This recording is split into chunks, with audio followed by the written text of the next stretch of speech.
الحمد لله رب العالمين، والصلاة والسلام على من بعث إلى كافة الناس رحمة للعالمين، وعلى آله وصحبه أجمعين إلى يوم الدين.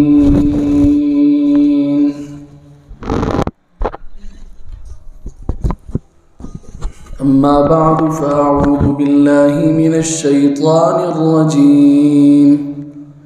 بسم الله الرحمن الرحيم. اهدنا الصراط المستقيم.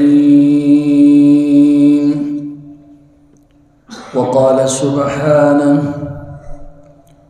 فاستقم كما أمرت ومن تاب معك ولا تطغوا إنه بما تعملون بصير. وقال عز وجل: فلذلك فادع واستقم كما أمرت ولا تتبع أهواءهم وقل آمنت بما أنزل الله من كتاب وأمرت لأعدل بينكم الله ربنا وربكم لنا أعمالنا ولكم أعمالكم لا حجة بيننا وبينكم الله يجمع بيننا وإليه المصير.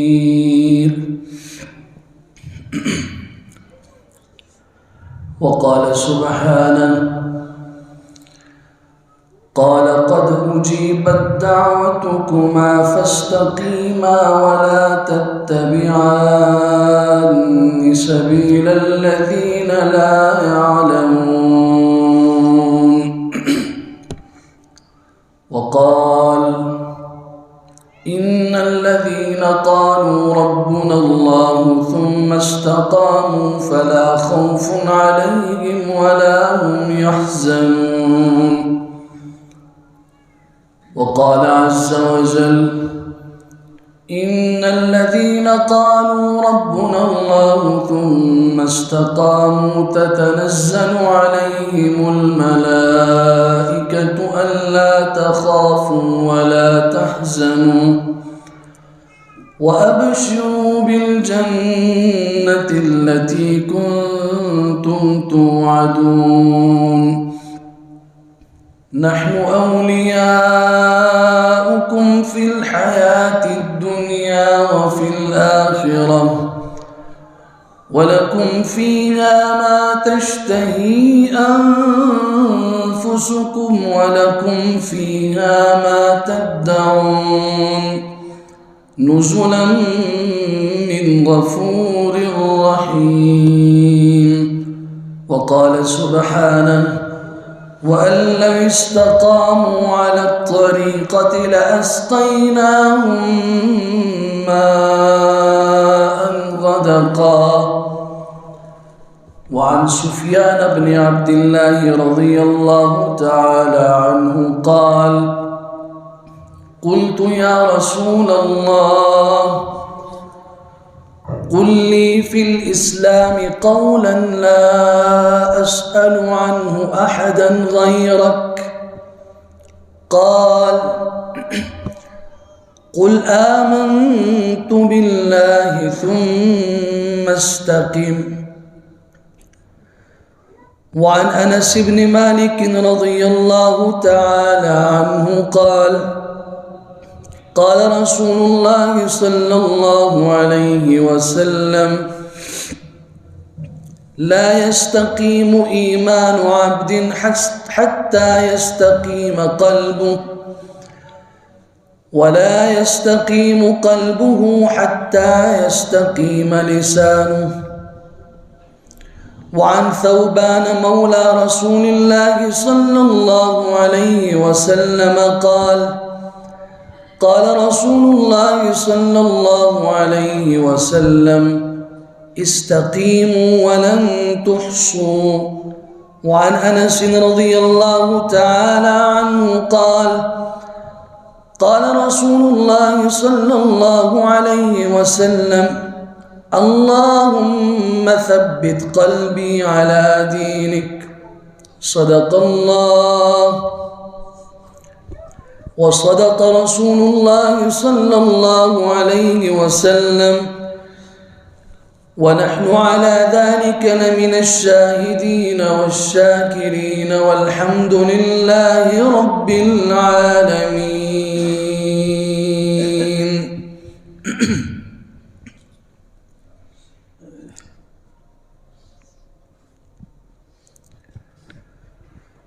سورت فاتحہ آیت نمبر 6، سورت ہود آیت نمبر 112، سورت شورا، سورہ یونس آیت 89، سورہ احقاف آیت نمبر 13، سورت فصلت آیت 30 سے 32 تک، اور سورۃ الجن آیت نمبر 16۔ امام الانبیاء صلی اللہ علیہ وسلم کا ایک فرمان جسے آپ کے صحابی رسول حضرت سفیان بن عبداللہ بجلی رضی اللہ تعالیٰ عنہ نے امت تک پہنچایا ہے، امام مسلم اور امام احمد بن حنبل رحمہم اللہ نے اپنی کتابوں میں ذکر کیا ہے۔ خادم رسول اللہ صلی اللہ علیہ وسلم حضرت انس بن مالک رضی اللہ تعالیٰ عنہ کی ایک روایت جسے امام احمد رحمۃ اللہ تعالیٰ علیہ نے مسند احمد بن حنبل میں نقل کیا ہے۔ امام الانبیاء صلی اللہ علیہ وسلم کے ایک دوسرے خادم حضرت ثوبان رضی اللہ تعالیٰ عنہ کا ایک نقل کیا ہوا امام الانبیاء صلی اللہ علیہ وسلم کا فرمان جسے سنن ابن ماجہ میں امام ابن ماجہ القزوینی رحمۃ اللہ تعالیٰ علیہ نے نقل کیا۔ اسی طرح حضرت انس بن مالک رضی اللہ تعالیٰ عنہ نے امام الانبیاء صلی اللہ علیہ وسلم کی ایک دعا کا ذکر فرمایا جسے امام ترمذی رحمۃ اللہ تعالیٰ علیہ نے سنن ترمذی میں نقل کیا ہے۔ خطبے میں آپ حضرات کے سامنے یہ آیات پڑھی گئی اور حضور اقدس صلی اللہ علیہ وسلم کے یہ فرامین اللہ تعالی حق اور سچ بات کہہ سکنے کی توفیق عطا فرمائے، اور اللہ تعالی ہم سب کو حق اور سچ کے پیچھے چلنے کا عادی بنائے، عمل کی توفیق عطا فرمائے۔ نماز میں اور نماز کے علاوہ ایسا کوئی مسلمان دنیا میں نہیں ہوگا جسے سورہ فاتحہ نہیں یاد ہوگی اور وہ سورہ فاتحہ کی تلاوت نہیں کرتا ہوگا۔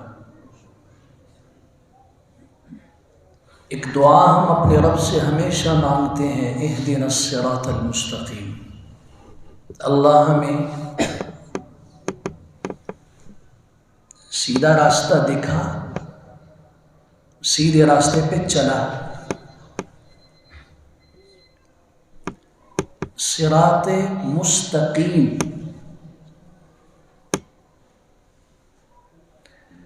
مستقیم کا لفظ نکلا ہے استقامت سے۔ استقامت کسے کہتے ہیں؟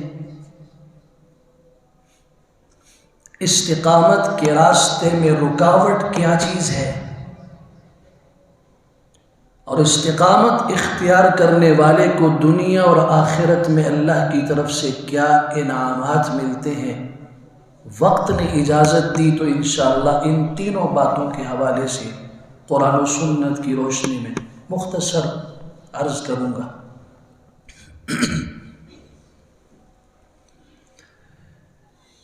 استقامت کہتے ہیں سیدھا رہنے کو،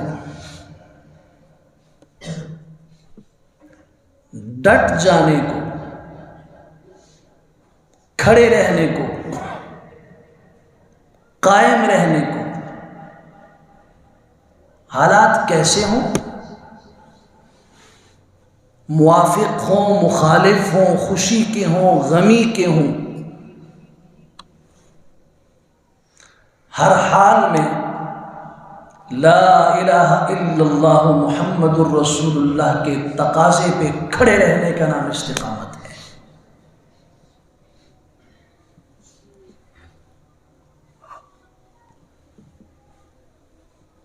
یہ نہیں کہ ایک کام آج کیا کل چھوڑ دیا۔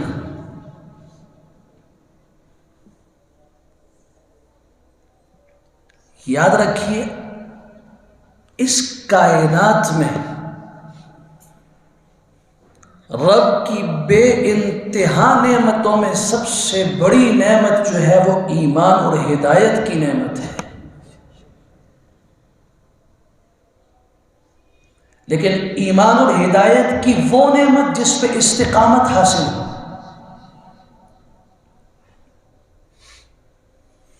ایمان ہے، ہدایت ہے، لیکن استقامت نہیں ہے، یہ بات ادھوری ہے۔ آج پریشانی آئی تو صاحب تہجد کے لیے بھی آمادہ ہیں، 1.25 لاکھ کے وظیفے بھی پوچھ رہے ہیں، اور صبح سے لے کے شام رات سونے تک کوئی نماز تکبیر اولیٰ سے نہیں رہ رہی، مسجد کی صفیں بھی ٹھیک کر رہے ہیں، جھاڑو بھی دے رہے ہیں، آذان بھی دے رہے ہیں، اقامت بھی کہہ رہے ہیں، امام صاحب کے بھی دست بوسی کر رہے ہیں، لیکن جو ہی حالات ٹھیک ہو گئے، وظیفے بھی گئے، نمازیں بھی گئی، امام صاحب کی عقیدت بھی گئی، مسجد بھی گئی۔ ایمان ہے، استقامت نہیں ہے، اور اللہ کی طرف سے جو وعدے ہیں وہ ایمان کے ساتھ استقامت میں ہیں۔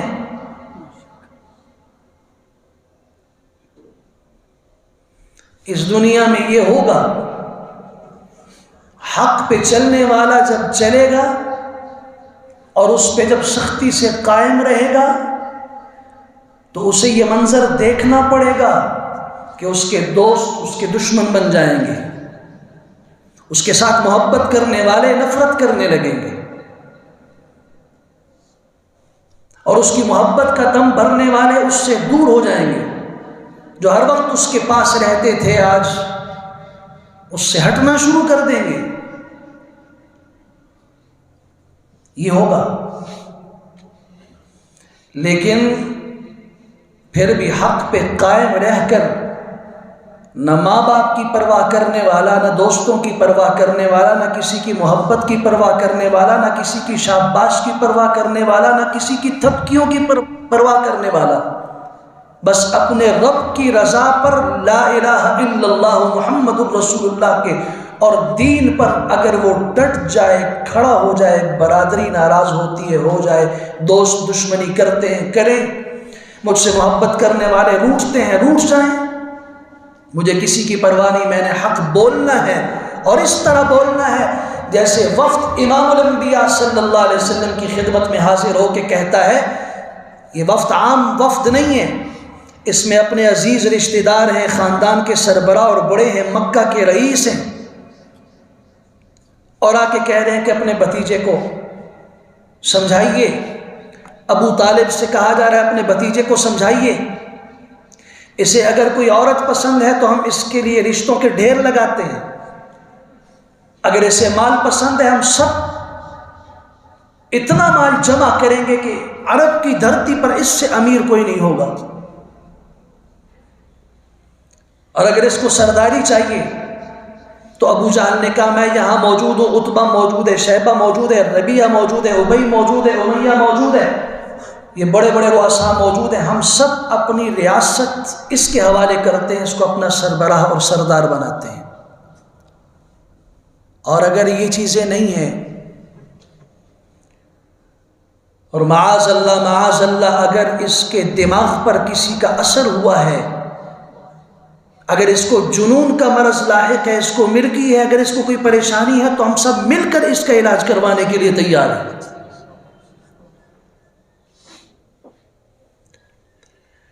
چچا نے اپنے بھتیجے کی طرف دیکھا تو امام الانبیاء صلی اللہ علیہ وسلم نے فرمایا، مجھے رب کی عزت کی قسم، اگر یہ سورج کو آسمان کے افق سے توڑ کر میرے دائیں ہاتھ پہ رکھ دیں اور چاند کو میرے بائیں ہاتھ پہ رکھ دیں، مجھے رب کی عزت کی قسم مجھے کسی چیز کی کوئی پرواہ نہیں، میں جو لا الہ الا اللہ کا نعرہ صفا کی پہاڑی سے بلند کر چکا ہوں، کرتا رہوں گا۔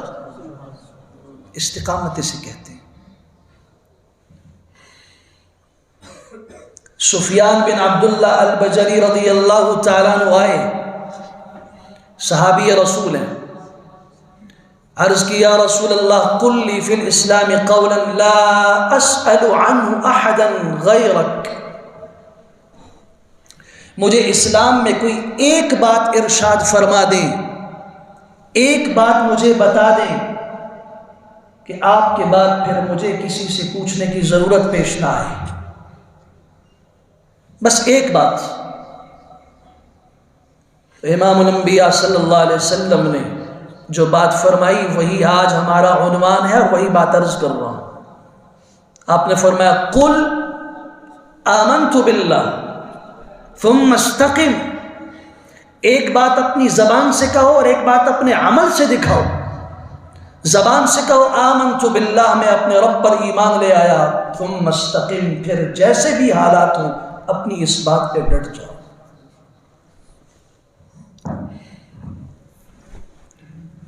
حضرت ثوبان حضور کے خادم میں فرماتے ہیں، حضور اقدس صلی اللہ علیہ وسلم نے فرمایا استقیموا، لوگوں استقامت اختیار کرو، ولن تحصوا، اور مجھے پتہ ہے کہ تم اس کی طاقت نہیں رکھتے، یہ کام اتنا آسان نہیں ہے، لیکن تمہیں استقامت اختیار کرنی ہوگی۔ حضور کی دعاؤں میں اللہم ثبت قلبی علی دینک، الہ العالمین آپ نے ہدایت کی توفیق دی۔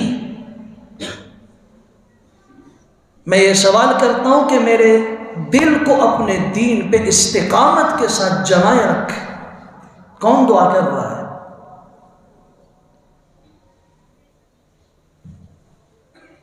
اللہ کی عزت کی قسم، لا الہ الا اللہ محمد الرسول اللہ پڑھنا مشکل نہیں ہے، اس پہ ڈٹ کے کھڑے ہونا بہت مشکل ہے۔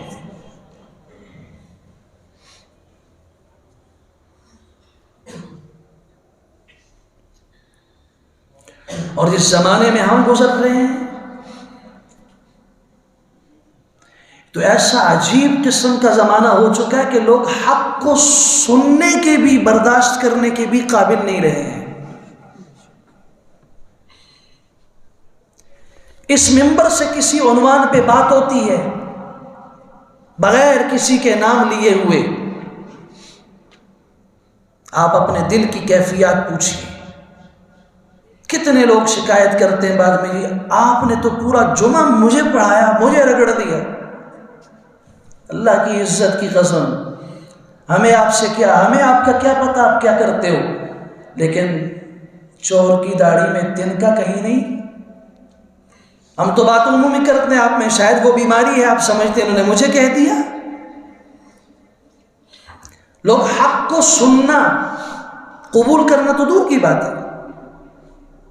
مولوی صاحب بہت سخت آدمی ہے، کیا ہوا مولوی صاحب نے آپ سے جھگڑا کیا، آپ کو گریبان سے پکڑا، آپ کو گولی ماری، گالی دی، قرآن بیان کیا، پیغمبر کا فرمان بیان کیا، لا الہ الا اللہ محمد الرسول اللہ کہنا مشکل نہیں، اس پہ قائم رہنا مشکل ہے۔ لا يستقیم ایمان عبد حتی یستقیم قلبہ، میرے پیغمبر صلی اللہ علیہ وسلم نے فرمایا تھا اس وقت تک آدمی کا ایمان قائم نہیں رہ سکتا جب تک اس کا دل ٹھیک نہ ہو. ولا یستقیم قلبہ، اور اس کا دل اس وقت تک ٹھیک نہیں ہو سکتا حتی یستقیم لسانہ، جب تک اس کی زبان ٹھیک نہ ہو جائے. غور کرو ذرا، ایمان کا تعلق دل سے ہے، دل کا تعلق زبان سے ہے. زبان کا غلط استعمال ہوگا، دل ٹھیک نہیں ہوگا، دل ٹھیک نہیں ہوگا، ایمان ٹھیک نہیں ہوگا. اب ہماری زبان ہمارے قابو میں ہے. گھر میں اپنی بیوی کے لیے، بچوں کے لیے، دوستوں کے لیے، تاجر کی اپنے گاہک کے لیے، گاہک کی اپنے دکاندار کے لیے، معاشرے میں ایک دوسرے کے لیے، بوڑھے سے لے کے بچے تک، مرد سے لے کے عورت تک موازنہ کیجیے اپنے معاشرے کا اور اپنی زبان کے استعمال کا. پھر ہم کہتے ہیں کہ استقامت ہوگی. نہیں، ایمان ہے، استقامت نہیں ہے. استقامت کہتے ہیں حق پہ ڈٹ جانے کو. اس استقامت کے راستے میں رکاوٹ کیا ہے؟ قرآن مجید نے پہلی رکاوٹ بیان کی ہے، سرکشی. جب انسان سرکش ہوتا ہے تو یہ سرکشی ایک ایسا جرم ہے، ایسا گناہ ہے جو اس کے لیے استقامت کے راستے میں دیوار کھڑی کر دیتی ہے. اب قرآن مجید اٹھائیے، خطاب امام الانبیاء صلی اللہ علیہ وسلم سے ہے، کسی اور سے نہیں. سورہ ہود کی آیت 112 ہے، فاستقم کما امرت. میرے حبیب استقامت اختیار کیجئے، ڈٹ جائیے، کھڑے ہو جائیے، قائم رہیے، حق کے اوپر صبر کیجئے جیسے آپ کو حکم دیا گیا. ولا تطغوا، ساتھ اگلا جملہ ہے ومن تاب معک.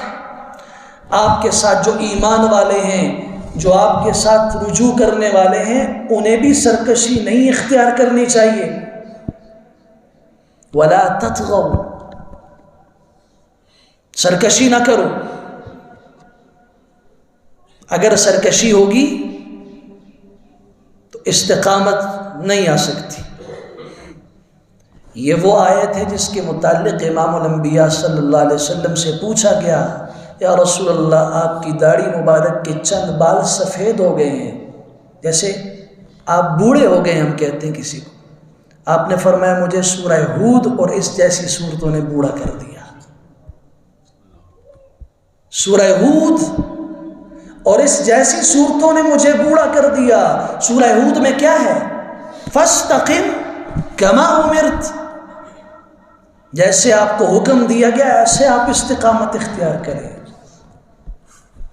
بہت مشکل حکم دے دیا گیا. الاستقامت علی الدین صعب کالمرور علی الصراط.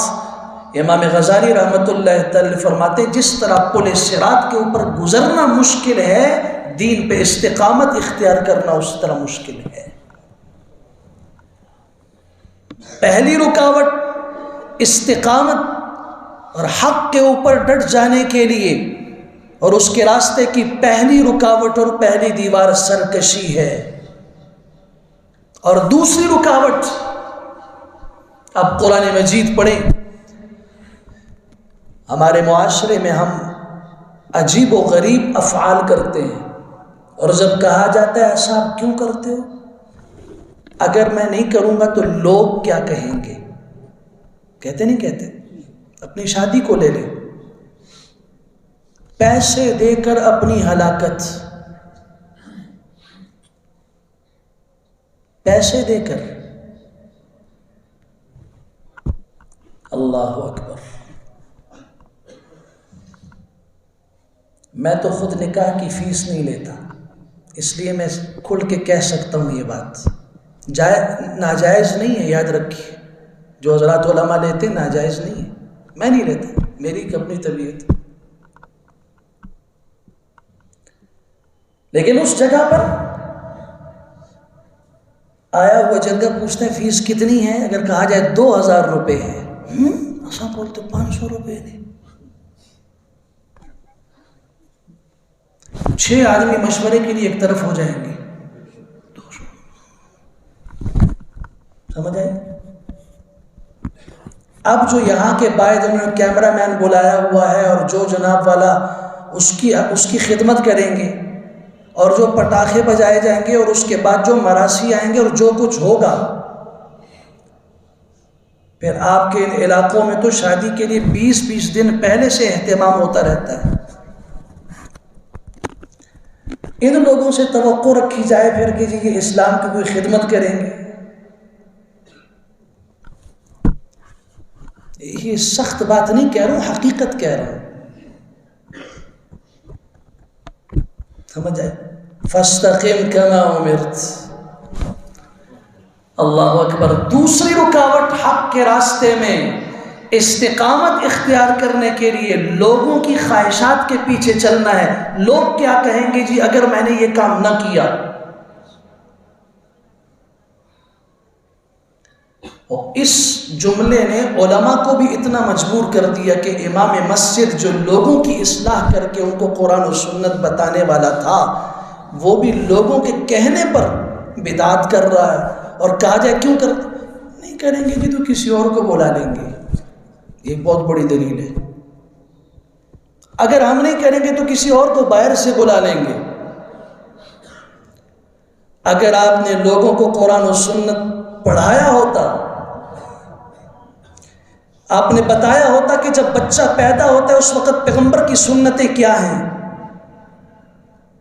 اگر آپ نے بتایا ہوتا کہ جب جنازہ اٹھتا ہے تو اس وقت کی سنتیں پیغمبر کی کیا ہیں، حضور کے زمانے میں جنازے اٹھے ہیں، لوگ مرے ہیں، ان کی قبریں بنی ہیں، ان کو غسل دیا گیا ہے، ان کو کفن دیا گیا ہے، حضور نے کیسے جنازے اٹھائے، کیسے قبر تک پہنچایا، کیا کیا؟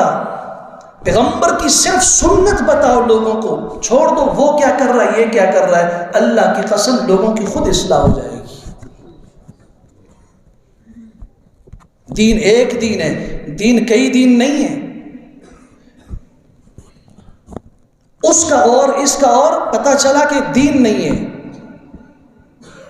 یہ باپ دادوں کی رسمیں ہیں، مولوی صاحب بھی کر رہے ہیں، کیوں کر رہے ہیں؟ اس لیے کہ نہیں کروں گا تو باہر سے کسی کو بلا لیں گے۔ لوگوں کے کہنے کی وجہ سے لوگوں نے حق سے استقامت کو چھوڑ دیا۔ اسی کا ذکر قرآن نے کیا تھا، وَاسْتَقِمْ كَمَا أُمِرْتَ وَلَا تَتَّبِعْ أَهْوَاءَهُمْ۔ آپ اٹھائیے سورہ شورى، میرے پیغمبر جیسے آپ کو حکم دیا گیا آپ حق کے اوپر کھڑے ہو جائیے، وَلَا تَتَّبِعْ أَهْوَاءَهُمْ، اور لوگوں کی خواہشات کی پرواہ نہ کیجیے، اس کے پیچھے نہ چلیے۔ لوگ تو کہیں گے، پتہ یہ چلا کہ لوگوں کے کہنے کی وجہ سے اگر ایک انسان چلنا شروع کر دے تو یہ کبھی بھی حق کے اوپر استقامت نہیں رکھ سکتا۔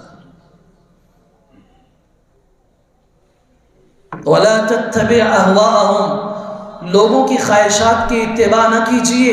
وَقُلْ آمَنْتُ بِمَا أَنزَلَ اللَّهُ مِنْ كِتَابٍ، اور کہہ دیجئے میں تو اس کتاب پر ایمان لایا جو میرے رب نے اتاری ہے۔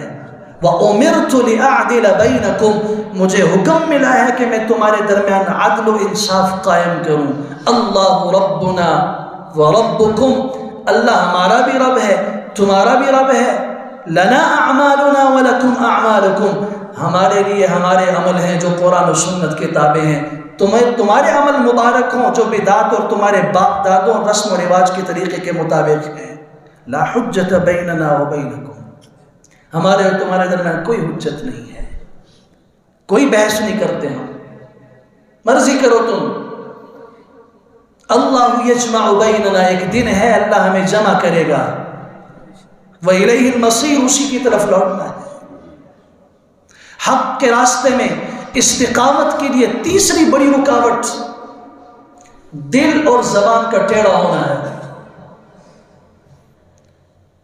جیسے میں نے شروع میں عرض کیا، حدیث ہے لا يستقیم ایمان عبد، بندے کا ایمان درست نہیں ہو سکتا، ٹھیک نہیں ہو سکتا جب تک اس کا دل ٹھیک نہ ہو، دل ٹھیک نہیں ہو سکتا جب تک اس کی زبان ٹھیک نہ ہو۔ تو اللہ کے لیے بڑا دیندار اور نمازی آدمی ہوگا لیکن زبان کا اتنا کھردرا اور سخت ہوتا ہے کہ اس کی زبان سے گالی کے سوا اور غلاظت کے سوا کچھ نہیں نکلتا۔ گھر میں داخل ہوتے ہی پھر کہتے ہیں جی ہمیں برکت کا وظیفہ بتائیں. گھر میں برکت نہیں، گھر میں داخل ہوتے ہیں سکون نہیں ملتا، آفس میں ہوتے ہیں ٹھیک رہتے ہیں، باہر بازار میں ٹھیک ہوتے ہیں، گھر داخل ہوتے ہیں دل تنگ ہو جاتا ہے. گھر میں آپ وہ سلوک کرتے ہیں جو کافر بھی نہیں کرتا، جو فرعون بھی نہیں کرتا، کیسے سکون ملے؟ امام الانبیاء صلی اللہ علیہ وسلم نے فرمایا جو انسان گھر میں داخل ہوتے وقت بسم اللہ پڑھ کے داخل ہوتا ہے، نکلتے وقت بسم اللہ توکلت علی اللہ کہہ کر نکلتا ہے، اس کو اللہ رزق کی بھی فراوانی عطا فرماتے ہیں، اللہ اس کی جان کی بھی حفاظت فرماتے ہیں، اس کی مال کی بھی حفاظت فرماتے ہیں، اس کے گھر کی بھی حفاظت فرماتے ہیں. سکون تو اس میں ہے. پوچھو اپنے دل سے آج گھر سے نکلے ہو کتنی بار نکلے ہو بسم اللہ پڑھی؟ داخل ہوئے پڑھی؟ سکون کے لیے وظیفہ دے دے. یہ وظیفہ ہے نا امام الانبیاء صلی اللہ علیہ وسلم کا بتایا. استقامت کے لیے رکاوٹ چوتھی چیز، جس شخص نے قرآن مجید سے منہ موڑ دیا، قرآن نہیں سیکھا، قرآن کا ترجمہ نہیں سیکھا، قرآن پہ عمل نہیں سیکھا، زندگی سے اس نے قرآن کو رخصت کر دیا، اس کی زندگی میں ایمان پہ اور حق پہ کبھی بھی استقامت نہیں آ سکتی. اب اٹھائیں قرآن.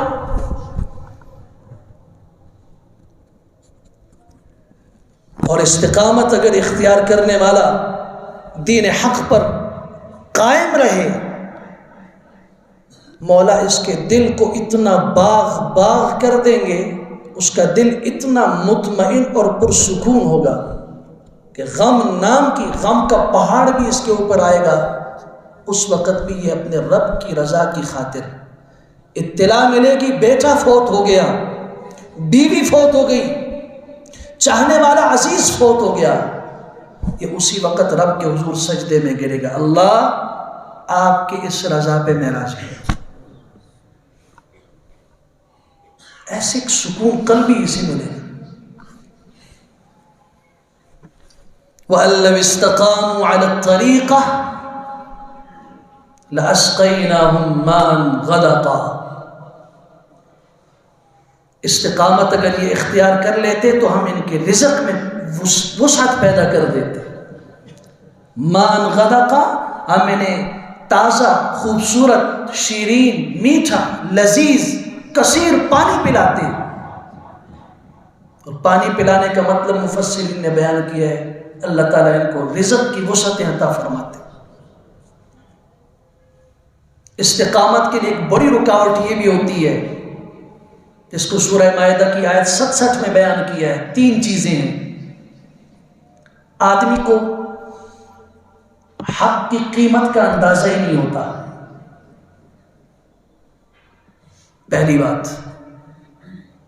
دوسری بات یہ ہے کہ اندازہ اور احساس تو ہے، لیکن اسے ڈر ہوتا ہے کہ اگر میں نے یہ حق بیان کیا تو لوگ خفا نہ ہو جائیں. اور تیسری بات یہ ہوتی ہے کہ جی میں حق بیان کرتا ہوں لیکن لوگوں کے دل پر اس کا اثر ہی نہیں ہوتا، میں سمجھا کے تھک گیا ہوں، اثر نہیں ہوتا، اس لیے وہ چھوڑ دیتا ہے. جن لوگوں کا تعلق تبلیغ سے ہے ان کے لیے خاص عرض کر رہا ہوں، دعوت اللہ اور تبلیغ، لوگوں کو نصیحت کرنا. ہر مسلمان الحمدللہ مبلغ ہے، لیکن ہوتا کیا ہے، کبھی کوئی آدمی حق بات کہتا نہیں ہے. اس کی وجہ یہ کہ اس کو احساس نہیں ہے کہ یہ حق کتنا قیمتی ہے. ٹھیک ہے کہ نارمل چیز ہے، بیان کر دی صحیح ہے، نہیں تو نہ کی تو کوئی مسئلہ نہیں. قرآن نے اپنے پیغمبر سے خطاب کر کے کہا یا ایھا الرسول بلغ ما انزل الیک من ربک وان لم تفعل فما بلغت رسالتہ. آپ کی ذمہ داری ہے جو قرآن آپ کی طرف اتارا گیا، جو حق اتارا گیا اسے پہنچائیے. اگر آپ نے نہیں پہنچایا تو آپ کے ذمے جو پیغام تھا وہ پیغام آپ نے نہیں پہنچایا. احساس ذمہ داری بتائی کہ ذمہ داری کا احساس ہونا چاہیے. اور جہاں تک تعلق ہے لوگ کیا کہیں گے، واللہ یعصمک من الناس، اللہ تعالیٰ آپ کی حفاظت فرمائیں گے لوگوں سے. اور جہاں تک تعلق ہے لوگوں پر اس کا اثر نہیں ہوتا، ان اللہ لا یہدی القوم الکافرین، وہ نتیجہ آپ اللہ پہ چھوڑ دیجئے، ہدایت دینا نہ دینا وہ اللہ کا کام ہے، جو چاہے گا اللہ دے دے گا، نہیں چاہے گا تو اللہ نہیں دے گا۔ یہ حق کے راستے میں استقامت کے لیے رکاوٹیں بیان کر رہا ہوں میں، لیکن جسے ان رکاوٹوں کو عبور کرنا مل گیا، اسے رب نے وہ دولت دے دی کہ وہ ہر موقع پر استقامت کے ساتھ حق بولنے کے لیے، حق پہ عمل کرنے کے لیے، حق پہ چلنے کے لیے تیار ہے۔ تو اس کا پہلا انعام قرآن نے بیان کیا ہے، اللہ تعالیٰ اس کے دل کو خوف اور غم سے آزاد کر دے گا۔ ان الذين قالوا ربنا الله ثم استقاموا فلا خوف عليهم ولا هم يحزنون، جن لوگوں نے کہا ہمارا رب اللہ ہے، صرف یہ نہیں، ثم استقاموا، پھر ڈٹ گئے، پھر جب انہوں نے دیکھا کہ کوئی اللہ کی بات کے خلاف چل رہا ہے، بول دیا، بھائی ہے، باپ ہے، بیٹا ہے، عزیز ہے، کوئی بھی ہے، پھر پرواہ نہیں کی، حق پہ قائم رہے، ثم استقاموا فلا خوف علیہم ولا هم يحزنون، ان کے دل میں خوف نہیں ہوگا، کوئی اللہ کے سوا ڈر نہیں ہوگا، ولا هم يحزنون، وہ غمگین نہیں ہوں گے۔ یہ منظر قیامت کا بھی ہے، قیامت میں جب رب کے سامنے کھڑے ہوں گے، ساری انسانیت کانپ رہی ہوگی، اس وقت اس آدمی کا دل اللہ تعالیٰ خوف سے آزاد کر دیں گے۔ خوف اور غم میں فرق کیا ہے؟ خوف ہوتا ہے مستقبل کا، ابھی پتہ نہیں کیا ہوگا میرے ساتھ، میرے بارے میں کیا فیصلہ ہوگا، اللہ کی عدالت لگی ہے، مستقبل کا خوف۔ اور غم ہوتا ہے ماضی کے کسی کام پر، کل میں نے ایسا کیا، اچھا نہیں کیا، مجھے نہیں کرنا چاہیے تھا، مجھے افسوس ہے، غم ہے، میں نے یہ کیوں کیا، مجھے غم ہے، میں نے کیوں نہیں کیا۔ غم ماضی پہ ہوتا ہے، خوف مستقبل کا ہوتا ہے۔ اللہ کی عدالت کا منظر اللہ بیان کر کے فرماتے ہیں، جس نے استقامت اختیار کی، اس کے دل میں نہ مستقبل کا خوف ہوگا اور نہ ماضی کا غم ہوگا۔ رب اس کا ماضی بھی شاندار کر دیں گے اور اس کا مستقبل بھی اللہ خوبصورت اور تابناک بنا دیں گے۔ یہ پہلا انعام ہے۔ دوسرا انعام، جیسے استقامت کی دولت مل گئی، قرآن مجید کہتا ہے ان الذين قالوا ربنا الله ثم استقاموا تتنزل عليهم الملائکہ، اللہ کی رحمت کے فرشتے اس کے پاس اترتے ہیں اور وہ 7 بشارتیں دیتے ہیں۔ کتنی؟ 7 خوشخبریاں دیتے ہیں۔ اللہ تخافوا، خوف نہ کرو، ولا تحزنوا، غم نہ کرو، وابشروا بالجنۃ التي كنتم توعدون، جس جنت کا تم سے وعدہ کیا گیا تمہیں اس کی خوشخبری ہو۔ نحن اولیاؤکم فی الحیاۃ الدنیا وفی الآخرہ، ہم اس دنیا میں بھی تمہارے دوست ہیں، آخرت میں بھی تمہارے دوست ہیں۔ وَلَكُمْ فِيهَا مَا تَشْتَهِي أَنفُسُكُمْ، جنت میں جو تمہارا دل چاہے گا ملے گا۔ وَلَكُمْ فِيهَا مَا تَدَّعُونَ، جو زبان سے پکارو گے ملے گا۔ نُزُلًا مِّن غَفُورٍ رَّحِيمٍ، رب کی مہمانی کا دسترخوان بچھا ہوگا، تم اللہ کے مہمان بنو گے۔ یہ 7 بشارتیں ہیں، کس کو؟ ربنا اللہ، جس نے کہا میرا رب اللہ ہے، ثم استقاموا، پھر اس پہ ڈٹ گیا۔ استقامت کا اگلا انعام، آج لوگ کہتے ہیں جی معیشت تباہ و برباد ہو گئی، حالات ٹھیک نہیں ہیں۔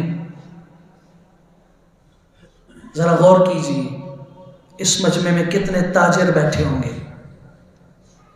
کتنے امیر لوگ بیٹھے ہوں گے جو کروڑ پتی ہیں، کتنے بڑی جائیدادوں کے مالک بیٹھے ہوں گے۔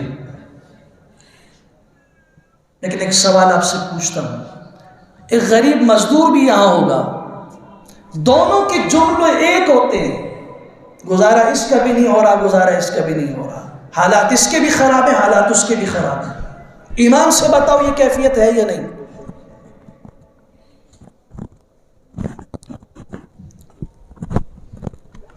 کیا وجہ ہے؟ قرآن نے کہا الَّذِينَ اسْتَقَامُوا عَلَى الطَّرِيقَةِ اگر یہ سیدھے راستے پہ استقامت اختیار کرتے، دین اسلام پہ ڈٹے رہتے، لَأَسْقَيْنَاهُمْ مَاءً غَدَقًا، رزق کی وسعت، فراخی ان کو مل جاتی، تھوڑا ہوتا تب بھی ان کے لیے کافی ہوتا، زیادہ ہوتا تب بھی ان کے لیے کافی ہوتا۔ آؤ قرآن مجید سے پوچھو ذرا، تاریخ اسلام کا ایک ایک فرد استقامت کا پہاڑ رہا ہے، خواہ وہ صحابی ہے، تابعی ہے، اہل بیت میں سے ہے، بعد والوں میں سے ہے۔ استقامت کی لذت اللہ سے مانگو، اللہ ہمیں دین پہ استقامت کی لذت نصیب فرما، یہ دولت عطا فرما۔ کیا ہوگا پھر؟ امام اعظم ابو حنیفہ رحمۃ اللہ تعالی کا فتویٰ ہے کہ امام کو چاہیے کہ نماز مختصر پڑھائے،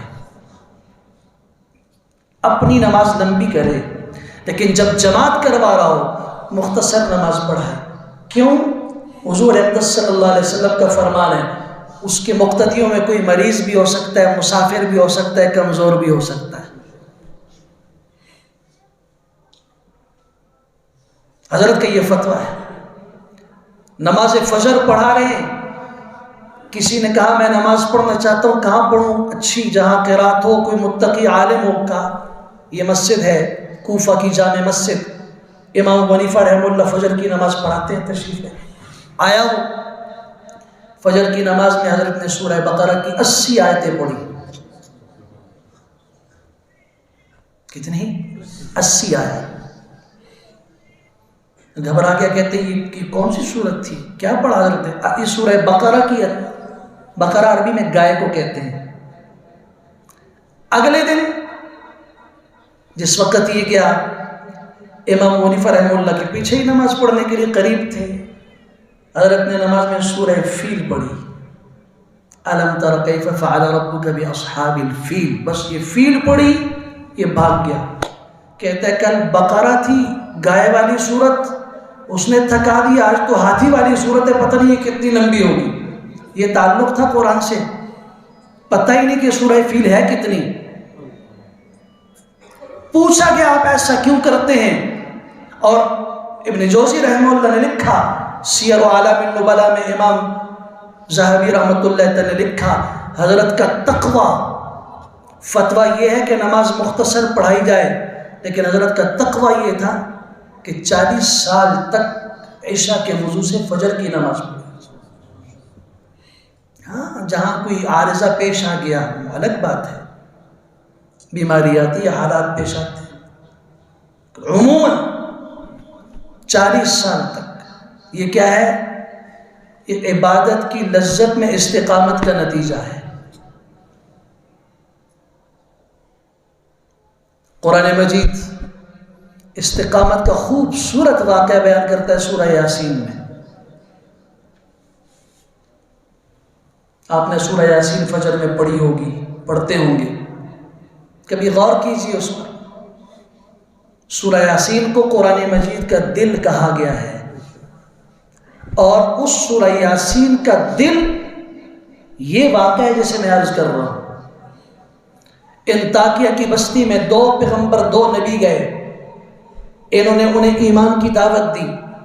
انہوں نے کہا ما انتم الا بشر مثلنا وما انزل الرحمن من شيء ان انتم الا تكذبون، تم جھوٹے ہو۔ قالوا ربنا يعلم انا اليكم لمرسلون وما علينا الا البلاغ المبين، انہوں نے کہا ہم تمہیں منحوس سمجھتے ہیں۔ قالوا انا تطيرنا بكم، تم منحوس ہو، تمہاری نحوست کی وجہ سے ہمارے حالات خراب ہوئے۔ سبحان اللہ۔ ان پیغمبروں کی تائید میں ایک دیہاتی بدوی، شہر کے دور کے کنارے کا رہنے والا، قرآن کہتا ہے وَجَاءَ مِنْ أَقْصَى الْمَدِينَةِ رَجُلٌ يَسْعَى، یہ ترکھان تھا، دوڑتے ہوئے آیا۔ اب غور کیجئے، اس کے 2 جملے قرآن نے بیان کیے ہیں۔ ایک جملہ اس کی زندگی میں، اس دنیا کا، اور ایک جملہ اس کی آخرت، جنت سے اللہ نے ہم تک پہنچایا۔ دنیا میں اس نے اپنی زندگی میں کہا یا قوم اتبعوا المرسلین، اے میری قوم ان پیغمبروں کی اتباع کرو، اتبعوا من لا يسألكم اجرا وهم مهتدون وما لي لا اعبد الذي فطرني واليه ترجعون. یہ اس کی دنیا کی دعوت ہے. یہ جملے زندگی کے ہیں. حضرت عبداللہ بن مسعود رضی اللہ عنہ فرماتے ہیں ظالموں نے پکڑا, ان کے ہاتھ پاؤں توڑ دیے, ان کے پیٹ کے اوپر اچھل کود کی, ان کی آنتیں نکل گئیں, برے طریقے سے شہید کیا. لیکن اللہ کا انعام دیکھیے استقامت کے نتیجے میں. رب نے کیا انعام دیا؟ ادخل الجنہ. ادھر روح نکلی, ادھر اعلان ہوا جنت میں داخل ہو جاؤ. اب دوسرا جملہ جو قرآن نے اس کا ہم تک پہنچایا ہے وہ آخرت کا ہے. جنت سے وہ کہہ رہا ہے قال یا لیت قومی یعلمون, کاش کہ میری قوم کو پتہ چل جاتا, بما غفر لی ربی, جس وجہ سے میرے رب نے میری مغفرت کی, وجعلنی من المکرمین, اللہ نے مجھے معزز بنایا. کاش کہ یہ دنیا والوں کو پتہ چل جائے. یہ تو سمجھ رہے ہیں ہم نے ان کی زندگی لے لی, ہم نے جان سے ہاتھ دھلوا دیے, ہم نے مار دیا. لیکن اللہ کی طرف سے جو انعامات ملے ہیں, ایک انعام اللہ نے دنیا میں دیا. وہ دنیا کا انعام یہ ہے کہ جب تک قیامت قائم نہیں ہوتی اللہ کا یہ قرآن پڑھا جائے گا, اور جو مسلمان سورہ یاسین کی تلاوت کرے گا, اس واقعے سے گزرے گا, تو یہ واقعے کے وہ جملے بھی ضرور پڑھے گا جو اس کی زبان سے نکلے تھے. اس کی زبان کے نکلے ہوئے جملے آج قرآن مجید کے دل سورہ یاسین کا حصہ ہے یا نہیں ہے؟ یہ انعام دنیا کا ہے. اور آخرت کا انعام اللہ نے خود بتا دیا جنت میں ہے. پھر آ جاؤ سورہ تحریم کے آخر کی طرف. آپ کہیں گے یہ مرد ہے, قرآن نے عورت کا بھی ذکر کیا جیسے دنیا صنف نازک کہتی ہے, کمزور ہے. اللہ اکبر. اور فرعون کی بیوی ہے, اس کی استقامت دیکھیے. اللہ اکبر. اور یہ فرعون کی وہ بیوی ہے جو اس کی بیویوں میں سب سے چہیتی ہے. جب یہ کلمہ پڑھ کے مسلمان ہوتی ہے. اور اس کے پیچھے بھی ایک جملہ عرض کرنا چاہتا ہوں جو قرآن نے بیان کیا ہے. وہ یہ ہے کہ اپنے دل اور دماغ کو روشن رکھو, قدر والی چیز کی قدر کرو, تمہیں فائدہ ہوگا. بے قدرے نہ بنو. یہ تو ایک صندوق تھا جس میں معصوم بچہ دودھ پیتا ہوا بہتے ہوئے آ رہا تھا, اور صندوق کھولا گیا. جلادوں نے کہا کہ اسے قتل کرتے ہیں, عورتوں نے کہا قتل کرتے ہیں. تو وہاں اس کے بارے میں بات کرنے والی کون تھی؟ وہی خاتون تھی نا. سورہ قصص اٹھاؤ, جس نے اپنے خاون اس فرعون سے کہا تھا تم نے بچوں کے قتل کا حکم دیا ہے, 1,40,000 سے زیادہ بچے مار دیے گئے ہیں, لیکن یہ بچہ بڑا خوبصورت ہے, اسے ہم خود پالیں گے نا. قرۃ عین لی ولک, قدر والے ہیرے کی قدر سمجھو. اب یہ دودھ پیتا ہوا بچہ ہے, وہ کہہ رہی ہے عورت قرۃ عین لی ولک, یہ میری بھی آنکھوں کی ٹھنڈک ہے, تمہاری آنکھوں کی بھی ٹھنڈک ہے. لا تقتلوا, اسے قتل نہ کرو. عسیٰ ان ینفعنا او نتخذہ ولدا, ممکن ہے یہ ہمیں فائدہ دے گا یا ہم اسے بیٹا بنا لیں گے. مجھے بتاؤ فائدہ دیا نہیں دیا؟ کیا فائدہ دیا؟ یہی بچہ, اس کا نام جو موسیٰ رکھا ہے وہ اسی عورت نے رکھا ہے. اٹھاؤ تفسیر خازن مدارک, نام بھی اسی عورت نے رکھا. اس بچے کا نام موسیٰ ہوگا. یہ میری اور آپ کی آنکھوں کی ٹھنڈک ہوگا.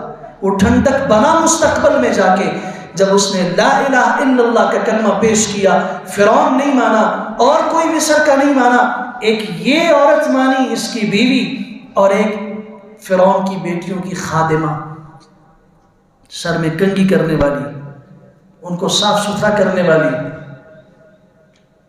اس نے کلمہ پڑھا.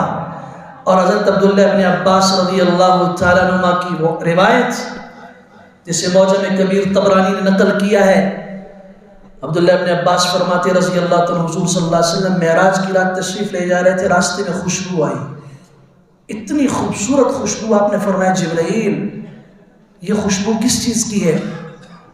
بتایا گیا یہ فرعون کی بیٹیوں کی خادمہ، ان کے سر میں کنگھی کرنے والی مومنہ عورت اور اس کی بچیاں. آپ اس وقت جہاں سے گزر رہے ہیں نیچے ان کی قبر، ان کا مدفن ہے. قبر کس چیز کی بنی؟ سوچو، استقامت گپ نہیں ہے، اللہ کی قسم. کھالیں ادھیڑ دی گئی،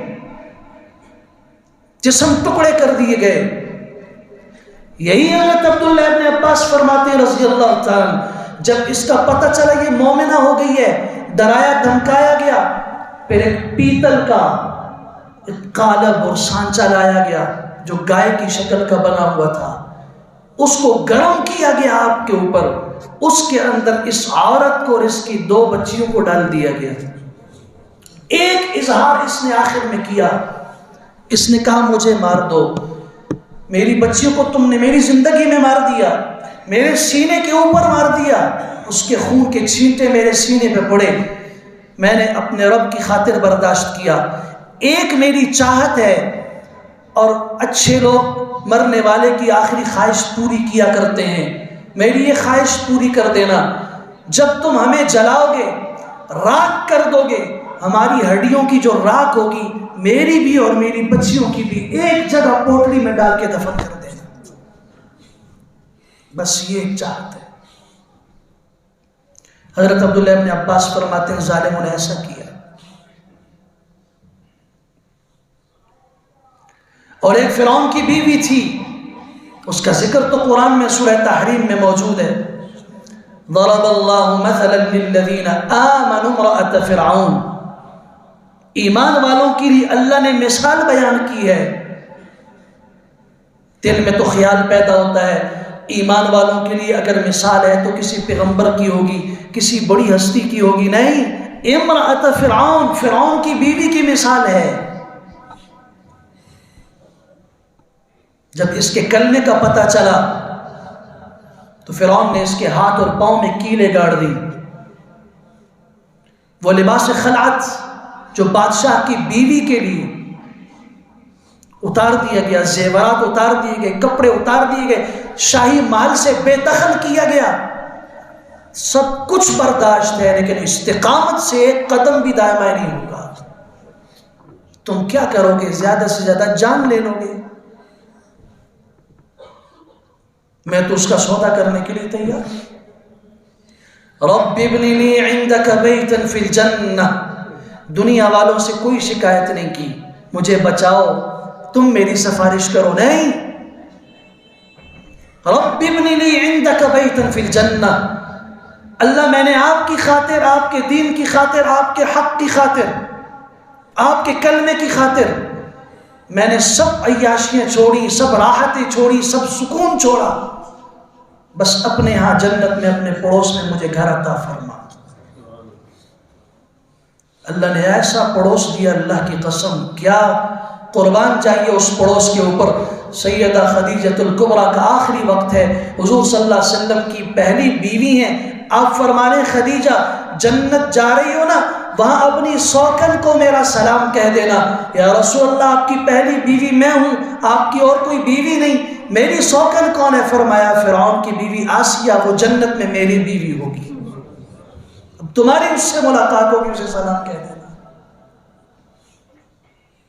دنیا کے بکھیڑوں سے آزاد ہو گئی، رب نے انعام دنیا میں دیا. قرآن پڑھا جائے گا قیامت کی صبح تک، جب سورہ تحریم پڑھی جائے گی، اس کی آخری آیتیں پڑھی جائے گی، ایمان والوں کے لیے مثال بیان کی جائے گی، تو فرعون کی بیوی کا تذکرہ پڑھا جائے گا. قرآن میں ذکر محفوظ کر دیا.